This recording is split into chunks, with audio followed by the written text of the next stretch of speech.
the new My Lowe's Pro Rewards American Express card, earn 3 points per dollar spent on Lowe's qualifying purchases for the first 6 months after card account opening. Plus, save 5% every day on eligible purchases at Lowe's and earn points on eligible purchases everywhere else Amex is accepted. Card members get more at Lowe's. Subject to credit approval. 5% can't be combined with any other offer. Exclusions and restrictions apply. Points subject to loyalty terms at Lowe's.com/terms and credit reward terms at Synchrony.com/MLPRA-terms. Visit Lowe's.com/business credit.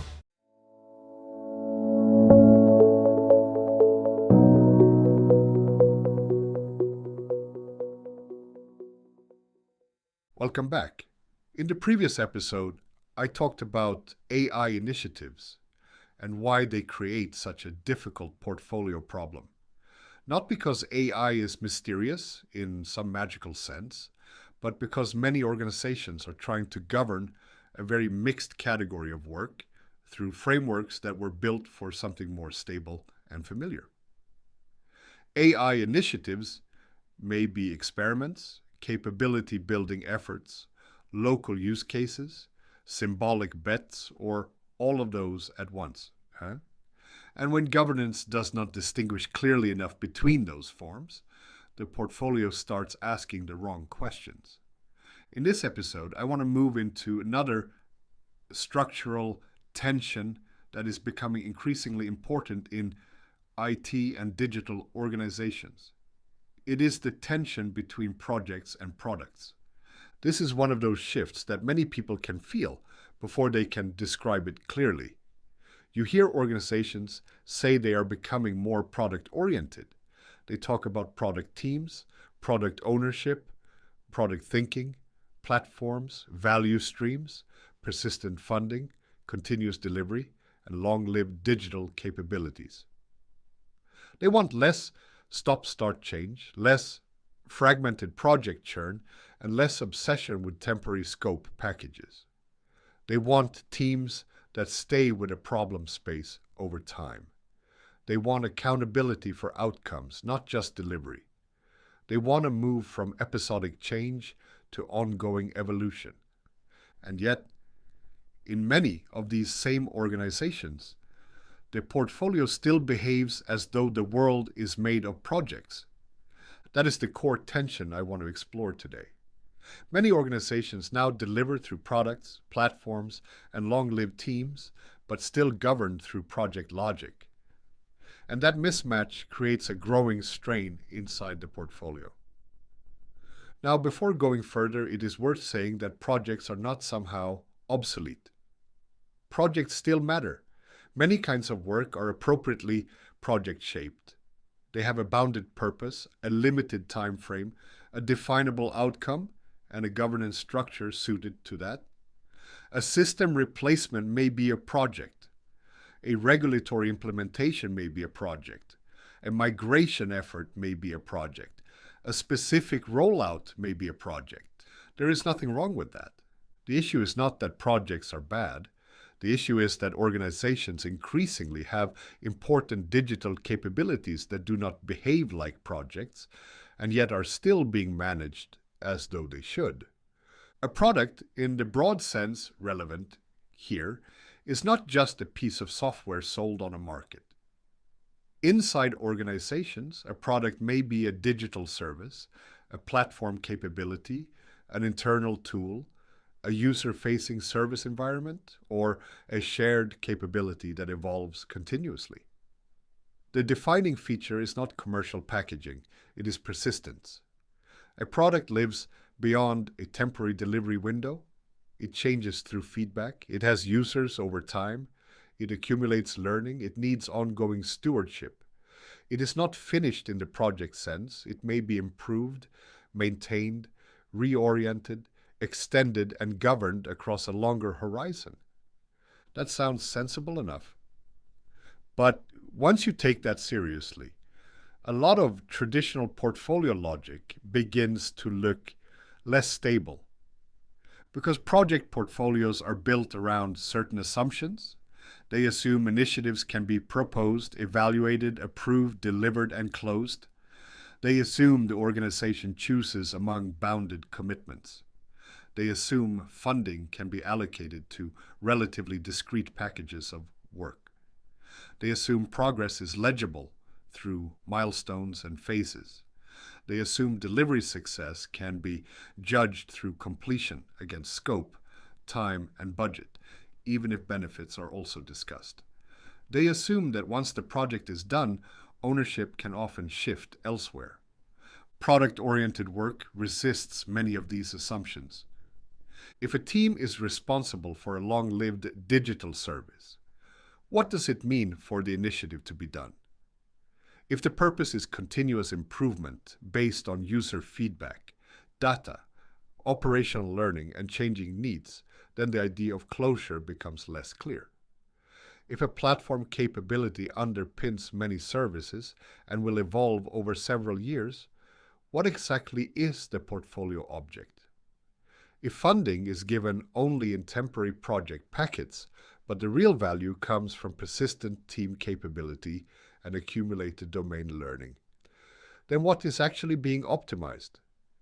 If success depends on ongoing adaptation rather than faithful execution of a predefined scope, then milestone-based governance may start rewarding the wrong behaviors. This is where the portfolio strain begins. Many organizations now say they want agility, product thinking, and continuous value delivery. But their portfolio processes still ask questions shaped by project assumptions. What is the final deliverable? When will it be complete? What is the fixed scope? What is the business case for this project? What is the end date? When do we hand over to operations? Those questions are not irrational, but they may be increasingly misaligned with the actual nature of the work. This is one reason product teams often feel misunderstood by traditional governance. They are asked to explain ongoing responsibilities in the language of temporary initiatives. They are asked to produce certainty about evolving backlogs. They are asked to treat learning as scope deviation. They are asked to defend persistent funding with business cases designed for one-off changes. They are asked for delivery dates on things that are better understood as continuing commitments to a problem space rather than a promise to finish a predefined solution. From the other side, portfolio leaders and executives may also feel frustrated. Product language can sometimes sound vague to them. Continuous improvement, evolving outcomes, iterative learning, user-centered adaptation, these can all sound sensible, but they can also sound worryingly open-ended. Leaders still need to govern. They still need to allocate scarce resources. They still need to know whether teams are creating meaningful value. They still need some way of distinguishing between productive persistence and endless drift. So the demand for structure does not disappear. It just becomes harder to satisfy through the old project model. That is why I think the real issue is not projects versus products in some simplistic sense. The deeper issue is that organizations are trying to govern continuity with tools designed for bounded change. And once you see that, a lot of familiar tensions make more sense. Take funding. In a project logic, funding is often attached to a defined initiative. A case is made, a budget is allocated, a delivery is expected, and then the funding horizon ends. In product logic, this becomes awkward. A product team may need stable funding over time because its value comes not from one large delivery moment, but from sustained evolution, user learning, operational responsiveness, and integration with other capabilities. Cutting that work into artificial projects may satisfy budgeting routines, but it can also disrupt continuity, encourage short-term packaging, and create unnecessary restart costs. So, what happens? Many organizations say they fund products, but in practice, they still force product work into project-shaped business cases every cycle. The team remains persistent in reality, but its justification remains episodic on paper. That creates friction. It also subtly teaches the organization that even when it speaks product language, the real institutional currency is still the project. Or consider accountability. In project logic, accountability is often tied to delivering a scope within constraints. In product logic, accountability is more likely to be tied to ongoing outcomes, service quality, adoption, user value, technical health, and the ability to evolve responsibly over time. Those are different kinds of accountability. One is more bounded and completion-oriented. The other is more persistent and systemic. If the portfolio still measures the second type through the first type's habits, then it may start rewarding visible delivery moments more than durable capability. There is also a more subtle problem. Project portfolios are often very good at representing new work. They are less good at representing stewardship. A product team may spend a great deal of its time not on launching something new, but on improving, stabilizing, learning, refining, de-risking, responding to user behavior, and making many small choices that cumulatively create a much better service. This may be exactly the right use of effort, but it can look underwhelming in portfolio environments that are structured around named initiatives, visible milestones, and major approvals. The work is real. The value may be significant, but the governance lens does not always see it well. So, product-oriented organizations can end up with a strange kind of representational gap. The most important work may not be the dramatic launch, but the ongoing shaping of a capability. Yet the portfolio still tends to spotlight the launch-shaped moments. This has practical consequences. Teams may begin to package routine product evolution into artificial projects, because that is how attention and funding are obtained. Product leaders may write project-like business cases for work that is fundamentally iterative and cumulative. Portfolio offices may try to reconstruct continuity out of a series of disconnected approvals. The organization starts speaking product language while performing project theater around it. That phrase may sound harsh, but I think it captures something real. There are organizations where the vocabulary has changed faster than the governance logic. They say product, but they still mean project in institutional terms. They say continuous value, but still budget in episodes. They say long-lived teams, but still ask for end-state certainty. They say outcome orientation, but still reward milestone compliance. They say platforms and value streams, but still manage primarily through temporary initiative framing. Now, some of this is understandable. Organizations do not replace governance logic overnight. Finance cycles, accountability expectations, procurement rules, reporting cultures, and legacy structures all shape what is possible. Public organizations in particular may face strong reasons to maintain project-like forms of accountability. So this is not simply a matter of people being old-fashioned. There are real institutional constraints here. But those constraints do not remove the tension. They just make it more important to name. Let us make this concrete with a scenario. Imagine an organization that has embraced product language for a key digital service used by a large internal or external user base. A dedicated team exists. The service is central, user feedback is continuous, needs evolve, technical improvements are ongoing. The team needs room to prioritize among usability issues, performance, security, integration adjustments, architectural refactoring, policy changes, and small feature improvements. In other words, it is operating like a real product team. Now imagine the portfolio board asks for a formal project case for the next phase of work. What exactly is the team supposed to present? A bounded scope, a final delivery date, a fixed benefit estimate, a clean handover point. These may all sound reasonable from a traditional governance perspective, but they do not quite fit the reality of the service. The team is not preparing to finish something once and for all. It is preparing to continue being responsible. So the team may respond by constructing a project-shaped package.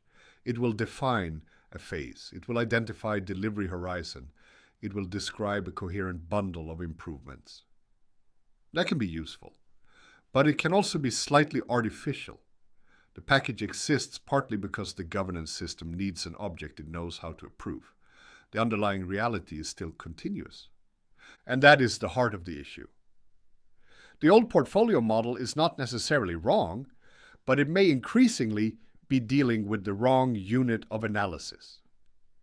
Instead of asking which projects deserve approval, some organizations need to ask which products, platforms, or value streams deserve stable investment and under what conditions. Instead of asking when the initiative ends, they may need to ask how the capability will be governed over time. Instead of asking only what scope will be delivered, they may need to ask what outcomes, service levels, technical health indicators, and learning mechanisms justify continued funding. Instead of assuming operations begins after delivery, they may need to accept that delivery and stewardship are already entangled.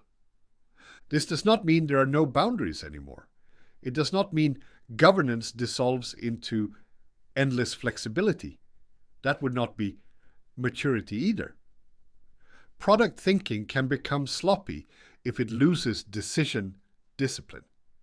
Teams can hide behind the language of continuous evolution to avoid hard prioritization or clear accountability. Not every team claiming to be product-oriented is genuinely outcome-oriented. Some are simply escaping the pressure of commitment language. So the solution is not to romanticize product thinking. The real question is this: what kind of governance is appropriate for long-lived digital capability in an environment of ongoing change? That question is harder than the usual projects versus products debate. It invites a more careful answer. Part of the answer is that portfolio governance may need to become more layered. Not all work should be governed identically. Some initiatives are genuinely project-shaped and should remain so. Some are product-shaped and need persistent team funding and outcome-oriented review. Some are platform capabilities that require stewardship, technical health investment, and cross-organizational coordination. Some are value stream concerns that cut across several services. If everything is forced into one uniform approval model, then one kind of logic will dominate and the others will be distorted. Another part of the answer is that outcome language needs to become more serious. If product teams are asking for persistent funding rather than one-off project approval, then they need a robust way of showing why continued investment is justified. Not through artificial end-state promises, but through evidence of user need, service performance, adoption, strategic importance, technical sustainability, and capacity to learn and improve. In other words, moving away from project logic does not mean moving away from accountability. It means changing the form of accountability. There is also a leadership challenge here. Leaders must resist two equal and opposite temptations. One is to force product work back into overly rigid project governance because that feels more controllable. The other is to accept product language so loosely that governance becomes vague and under-demanding. Both are mistakes. The first misunderstands the nature of the work. The second misunderstands the nature of stewardship. What is needed instead is a more mature portfolio language, one that can talk clearly about persistent digital capabilities, long-lived teams, enabling platforms, and evolving outcomes without pretending that the only serious governance object is the temporary project. This matters for another reason too. The project to product shift changes how we think about value creation itself. In project logic, value often appears at or after delivery. You complete the initiative, implement the solution, and then benefits are expected to follow. In product logic, value is more continuous, more relational, and more iterative. It emerges through repeated adjustment, through service quality over time, through accumulation of user trust, through operational learning, through the ability to respond well to change. That is a very different temporal structure. And if the portfolio still expects value to appear mainly as a post-project event, it may keep undervaluing the work that actually sustains meaningful digital performance. This is especially important in IT-rich environments where so much of organizational functioning now depends on ongoing digital capability rather than isolated system deliveries. A student service, a citizen platform, an internal workflow environment, a data product, an identity layer, an integration platform, these are not just things to launch. They are things to live with. And that means the organization's portfolio logic needs to be able to live with them too. So is the old portfolio model breaking? In some organizations, yes, I think it is. Not because it has stopped working entirely, but because it is being asked to govern a world that has changed shape. It still works reasonably well for bounded initiatives. But where digital capability is persistent, cross-functional, user-centered, and continuously evolving, the old model starts to show strain. It produces awkward funding practices, artificial project packaging, weak representation of stewardship, and confusion about what exactly is being governed. And the more organizations keep saying products while still treating everything institutionally as projects, the more that strain will become visible. So what should they do? First, they should distinguish more clearly between genuinely project-shaped work and genuinely product-shaped work. Not everything needs the same governance form. Second, they should rethink funding logic where long-lived teams and digital services are central. Persistent responsibility may need more persistent investment models. Third, they should strengthen non-project accountability. If a team is funded as a product team, what evidence will show that the investment remains justified? User outcomes, service quality, technical sustainability, responsiveness, and learning capacity all matter. Fourth, they should stop treating product language as a rhetorical upgrade over projects. It is not just a more fashionable word. It implies a real change in how work is structured, owned, funded, and evaluated. And finally, portfolio leaders need to become comfortable governing continuity, not only approving change packages. That may be one of the most important governance shifts of all. So let me close with the core argument. Many organizations now deliver through products, platforms, and long-lived teams, but still govern through project assumptions. This creates a growing mismatch. The old portfolio model is not entirely wrong, but in some environments, it is increasingly aimed at the wrong object.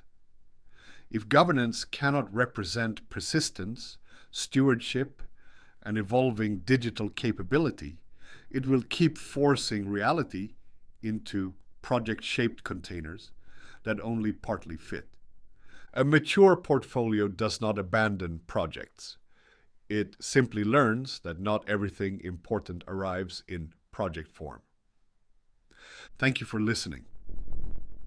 In the next episode, I want to stay with this issue of what portfolios struggle to represent and focus on a category of work that often loses repeatedly in portfolio settings: platforms, architecture, integration, and technical foundations. In other words, the invisible portfolio. the work that makes change possible, but is often hardest to fund well. And before we close, let me leave you with one question for your own organization. When you say that you work with products or value streams, has your governance really changed? Or has the vocabulary changed faster than the underlying portfolio logic? Hey there, it's Wayfair here, where delivery and setup are as easy as a few taps on your phone. You're relaxing in an old hammock, scrolling Wayfair's app, when you spot it, a brand new patio set. Next thing you know, Wayfair delivers it right to your patio and sets it up. Oh, you need a new grill too? All right, Wayfair's got you covered. With Wayfair's room of choice delivery and fast expert setup on qualifying orders, life gets a little easier. Visit wayfair.com or the Wayfair app. Wayfair, every style, every home.